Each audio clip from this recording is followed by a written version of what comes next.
Good morning students. आज हम लोग हाइजेनबर्ग अनसर्टेनिटी प्रिंसिपल को कंटिन्यू करने वाले हैं और कुछ न्यूमेरिकल्स मैंने यहाँ पे लिख रखे हैं। सबसे पहले लास्ट टाइम हम लोगों ने पढ़ा था हाइजेनबर्ग किस तरह से बोर्स के मॉडल को पूरी तरह से नकार रहा था। वो कह रहा था कि ऐसा कुछ 100% श्योर नहीं है कि ये एक स्टेशनरी पाथ के अंदर इलेक्ट्रॉन रिवॉल्व करेगा, तो कहाँ इलेक्ट्रॉन होगा, किस तरह से इलेक्ट्रॉन एटम के अंदर एग्जिस्ट करता है, हम लोग उस पिक्चर को आज शायद एनालाइज कर पाएंगे। बट उससे पहले मैं हाइजेनबर्ग के न्यूमेरिकल्स के साथ यहाँ पे आपके साथ एक स्क्रीन शेयर कर रहा हूँ। देखें आप, an electron is moving with 0.01% speed of light, uncertainty in velocity 0.02%, find uncertainty in position of electron. तो मैं एक बार वो फॉर्मूला लिखता हूँ हाइजेनबर्ग अनसर्टेनिटी प्रिंसिपल का, uncertainty in position and uncertainty in momentum m delta v, this is equal to h by 4 हालांकि उसने इसको ग्रेटर देन और इक्वल टू h बाई 4 कहा था, बट न्यूमेरिकल सॉल्व करने के लिए हम इसको इक्वल टू h बाई 4 ही पुट करते हैं। अब मुझे यहाँ पे ये वाली वैल्यू निकालनी है, तो जो पता है वो मैं पुट कर देता हूँ। बहुत ही आसान टाइप ऑफ न्यूमेरिकल है ये, आपको कुछ बहुत ज़्यादा नहीं करना होता। मैं इस फॉर्मूले को कुछ ऐसे लिख देता हूँ, m delta v that is मैं इस फॉर्मूले को डेल्टा x के लिए कुछ ऐसा लिख देता हूँ, h by 4 m delta v। अब आप देखें, आपको क्या नहीं पता, h का वैल्यू आपने क्रैम किया हुआ है, पाई आपको पता है, m मास ऑफ इलेक्ट्रॉन यहाँ क्वेश्चन में नहीं है बट मैंने बोला था, आप याद रखेंगे 9.1 10⁻³ किलोग्राम। अनसर्टेनिटी इन वेलोसिटी, बस वो आपको इस स्टेटमेंट से सर्च करनी है। यूनिवर्सल यूनिट्स रखें, मास को किलोग्राम में रखना है, h 6.6 10⁻34 रखना है। अनसर्टेनिटी इन वेलोसिटी ही बस मुझे बतानी है कि आपको कैसे कैलकुलेट करनी है। वो बता रहा है स्पीड ऑफ द लाइट का 0.01% है इलेक्ट्रॉन का वेलोसिटी। तो स्पीड ऑफ लाइट क्या है, 3 × 10⁸ मीटर पर सेकेंड में। इलेक्ट्रॉन का क्या है, इसका 0.01% यानी कि 0.01/100। इसको आप सॉल्व कर लीजिए, तो ये आपका बन जाता है 3 × 10⁴। क्या ये अनसर्टेनिटी इन वेलोसिटी है? नहीं, ये तो वेलोसिटी है। अनसर्टेनिटी क्या है, 0.02%, यानी कि जो इलेक्ट्रॉन की वेलोसिटी है उसका 0.02% अनसर्टेनिटी है। तो आपको इस वेलोसिटी का फिर दोबारा 0.02% कैलकुलेट करना है। तो जब आप इसको कैलकुलेट करेंगे तो ये वैल्यू आई थिंक 6 आएगा, कर लेना, मैं अब ज़्यादा टाइम नहीं लगाना चाहता। h का value 6.6 10⁻34, h 4 pi mass into uncertainty in velocity. इस पूरी वैल्यू को सॉल्व करें और मीटर में अपने आंसर को रिपोर्ट करें, तो वो आपका अनसर्टेनिटी इन पोजीशन होगा। किसी भी न्यूमेरिकल में ये बात फ्यूचर में भी ध्यान रखें कि जब मैं कोई न्यूमेरिकल बता रहा हूँ तो दो बातें होती हैं। पहली बात, वैल्यू समटाइम मैं हाइपोथेटिकल पुट कर देता हूँ, ऐसा कुछ श्योर नहीं होता कि वो वही होगी, क्योंकि हमारा टारगेट यहाँ न्यूमेरिकल का टेक्निक देखना होता है, कैसे सॉल्व करना है, ना कि मैं बुक उठा के एज इट इज़ स्टेटमेंट्स को यहाँ पे लिखूँ। मोस्ट ऑफ द टाइम वो रेलेवेंट होती हैं। दूसरी बात, समटाइम यहाँ पे मैथमेटिकल कैलकुलेशंस करते हुए कुछ स्लाइट मिस्टेक्स हो सकती हैं। आप अपना क्वेश्चन करते हुए उस चीज़ को पूरी तरह से फोकस करें। वैसे मैं पूरा ध्यान रखता हूँ कि ऐसी दिक्कत ना हो, बट अगर हो तो आप दोबारा से उसको सही से कैलकुलेट करें। मैथमेटिकल मिस्टेक अगर कोई है तो उसको आप ज़रूर करेक्ट करें। नेक्स्ट क्वेश्चन की तरफ आगे बढ़ते हैं।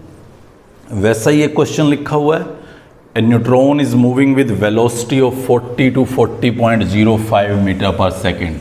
सबसे पहले तो दिमाग में ये आता है, सर ये न्यूट्रॉन तो न्यूक्लियस के अंदर था, अब आपने इसको कहाँ घुमा दिया, इसको कहाँ मूव करा दिया।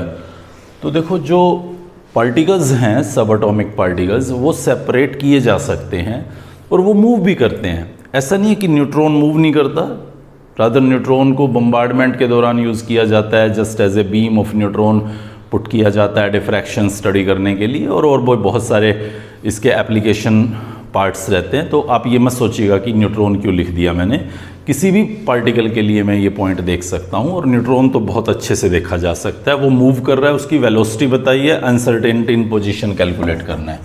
तो मैं फिर वहीं चला जाता हूँ, h/4 and m and delta v। तो कुछ नहीं है, मास ऑफ न्यूट्रॉन आपको पता है 1.67 इंटू 10⁻⁻27 किलोग्राम में आपको पुट करना है। तो ये वाला आपका m वैल्यू हो जाएगा जो आप यहाँ पुट कर देंगे।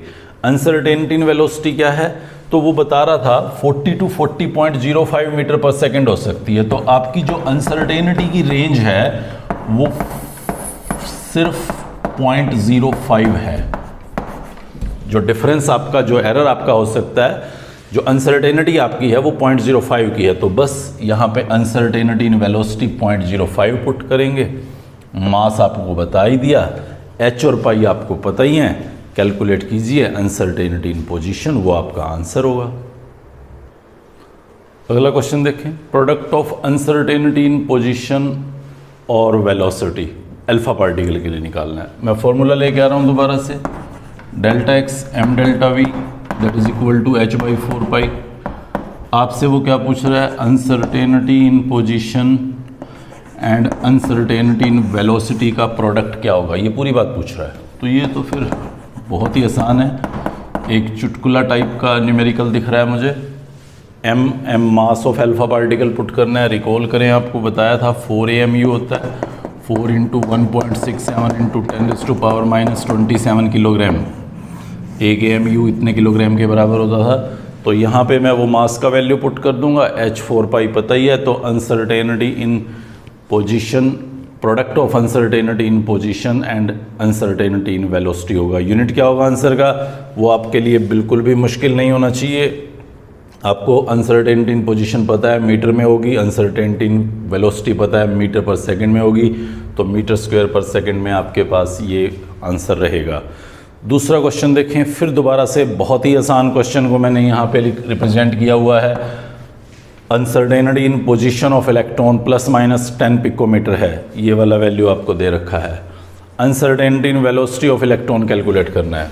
सी here, uncertainty in velocity h/4 m delta x। मुझे तो लगता भी नहीं है कि मुझे कुछ बताना चाहिए आपको। m इलेक्ट्रॉन का आपको पता है, uncertainty in position 10 picometre given है, इसको मीटर में कन्वर्ट कीजिए, 10⁻⁻11 मीटर बन जाएगा।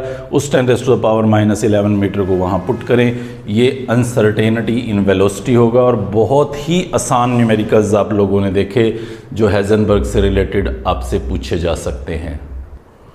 Y electron cannot exist in nucleus. Bohr जहाँ पे बहुत अच्छे से ये बात एक्सप्लेन नहीं कर पाया कि क्यों फर्स्ट शेल के अंदर इलेक्ट्रॉन आके रुक जाता है। हाइजेनबर्ग ने क्लियर कट ये बताया कि वो न्यूक्लियस के अंदर कतई नहीं हो सकता, किसी भी कॉस्ट पे वो न्यूक्लियस के अंदर हो ही नहीं सकता।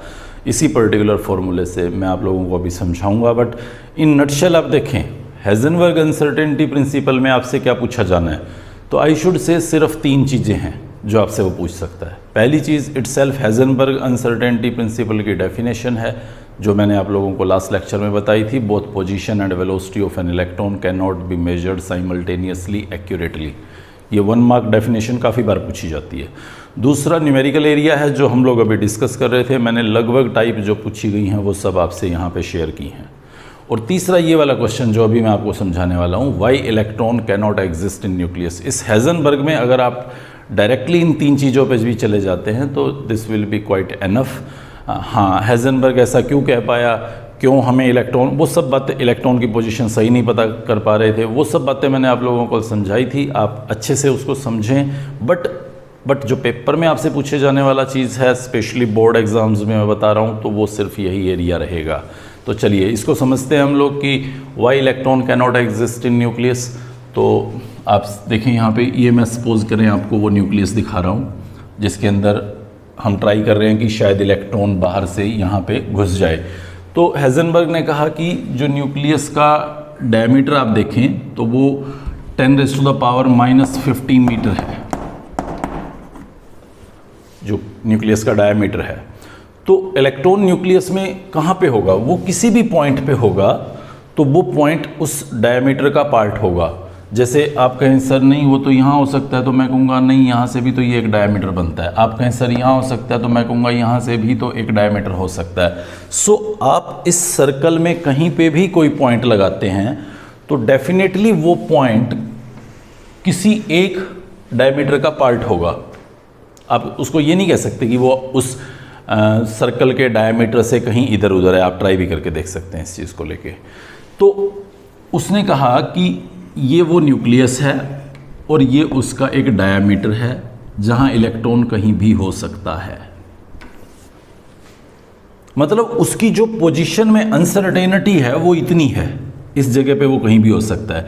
अगर आप कहें नहीं सर मैं तो यहाँ पॉइंट समझना चाहता हूँ या चाहती हूँ, तो यहाँ से भी एक डायमीटर निकल सकता है, तो वो उस डायमीटर पे कंसिडरेशंस हो जाएंगे। तो कुल मिला के इस जगह में उसकी पोजीशन कहाँ होगी, I am not very much certain. वो यहाँ हो सकती है, यहाँ हो सकती है, यहाँ हो सकती है, यहाँ हो सकती है।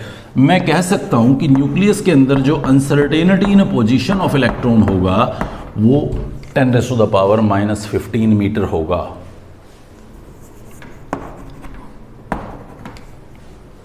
और अब मैं क्या करता हूँ, बहुत आसानी से uncertainty in velocity of electron in this nucleus calculate करता हूँ। तो फॉर्मूला मुझे पता है h/4πm इंटू डेल्टा एक्स। आप डेल्टा एक्स की वैल्यू पुट कीजिए 10⁻⁻15, मास ऑफ इलेक्ट्रॉन पुट कीजिए आप 9.1 10⁻⁻31, h और पाई आपको पता ही है। जब आप इसको सॉल्व करते हैं तो ये value speed of the light से कहीं ज़्यादा आती है। और किसी भी मैटर की स्पीड ऑफ द लाइट से ज़्यादा इम्पॉसिबल है। वो क्यों इम्पॉसिबल है, वो क्यों नहीं हो सकती, हम लोग उस पर यहाँ पे नहीं जाने वाले। बट मैटर्स के केस में कभी भी किसी मैटर की स्पीड ऑफ द लाइट से ज़्यादा नहीं हो सकती। इसलिए हेज़नबर्ग ने कहा कि न्यूक्लियस के अंदर इलेक्ट्रॉन के एग्जिस्ट होने का कोई चांस ही नहीं है, क्योंकि उस टाइम पे उसकी uncertainty in velocity speed of the light से ज़्यादा होती है, वेलोसिटी ऑफ द लाइट से ज़्यादा होती है, जो प्रैक्टिकली पॉसिबल नहीं है। क्योंकि अनसर्टेनिटी इतनी ज़्यादा है तो वेलोसिटी तो फिर आप समझ ही सकते हैं वो पॉसिबल नहीं हो पाता।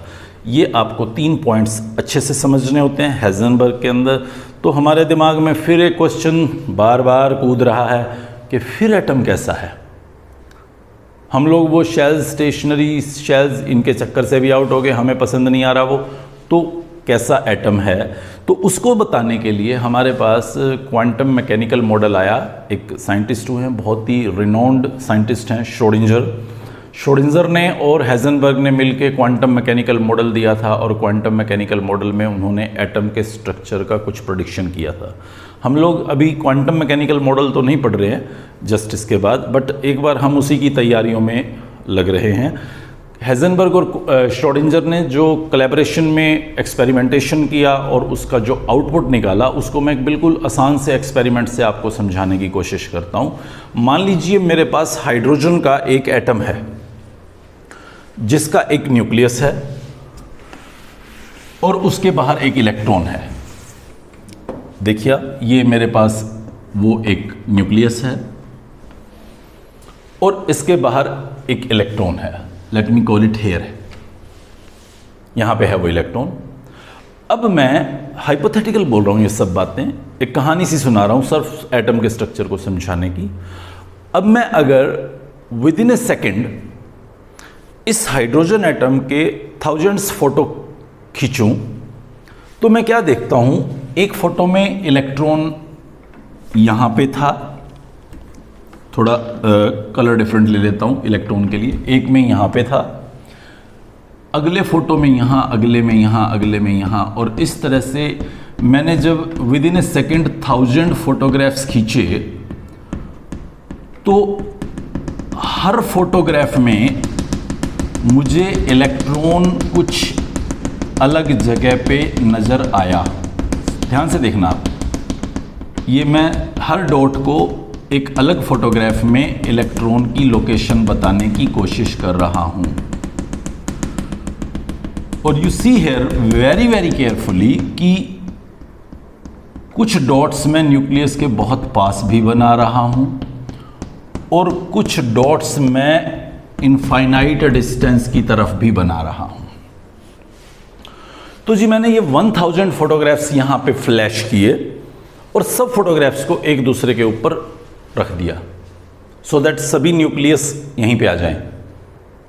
और मैं क्या देखता हूं कि इलेक्ट्रॉन्स तो अलग अलग जगहों पे पड़े हैं और आप जरा एक बार इस जोन पे फोकस करें जो ये मैं ब्लू बाउंड्री में बांध रहा हूं। इस जोन को आप फोकस करें। Electron most of the time इस जोन में रहा है। मैं ये नहीं कहना चाहता कि वो इस जोन से अंदर नहीं गया या वो इस जोन से बाहर नहीं गया, बट वहां उसके मिलने के चांसेस, वहां उसके मिलने की प्रोबेबिलिटी बहुत ही थोड़ी है। 90% और इससे भी ज़्यादा प्रोबेबिलिटी मुझे दिखती है वो यहाँ पे है, इस जोन में है। इस जोन को नाम दिया गया ऑर्बिटल। सो ऑर्बिटल न्यूक्लियस के बाहर एक स्पेस है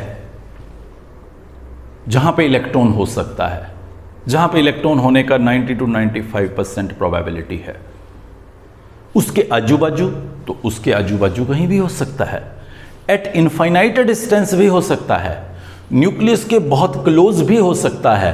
हाँ, न्यूक्लियस के अंदर नहीं होगा, वो हेजनबर्ग ने साफ मना कर दिया था कि अंदर नहीं होना उसको। न्यूक्लियस के बाहर यहां बिल्कुल उसकी बाउंड्री पे आप शुरू हो जाएं, इलेक्ट्रॉन मिलने का प्रोबेबिलिटी है। और वो प्रोबेबिलिटी फिर इस पूरे जोन में आप देखें तो बहुत थोड़ी है। ये जो जोन आपको दिख रहा है, इस जोन में उसका इलेक्ट्रॉन मिलने का प्रोबेबिलिटी बहुत हाई है। और दूर जाता जाऊंगा तो वो प्रोबेबिलिटी कंटिन्यूसली डिक्रीज होता जाएगा। इनफाइनाइट डिस्टेंस पे भी चला गया तो प्रोबेबिलिटी जीरो नहीं होगा। इस तरह से हेजनबर्ग और श्रोडिंगर ने उस ऑर्बिटल के कंसेप्ट को जन्म दिया। तो बोर जो था वो ऑर्बिट के ऊपर फोकस करता था। वो बोलता था कि एक 2 डायमेंशनल पाथ है। सी है, जैसे मैं ये कहूँ कि ये एक न्यूक्लियस है और इस न्यूक्लियस के बाहर बोर बोलता कि ऐसे एक 2 डायमेंशनल पाथ है। 2 डायमेंशनल पाथ मतलब सिर्फ एक्स और वाई कोऑर्डिनेट पे एक पाथ है जहाँ पे इलेक्ट्रॉन घूमता रहेगा।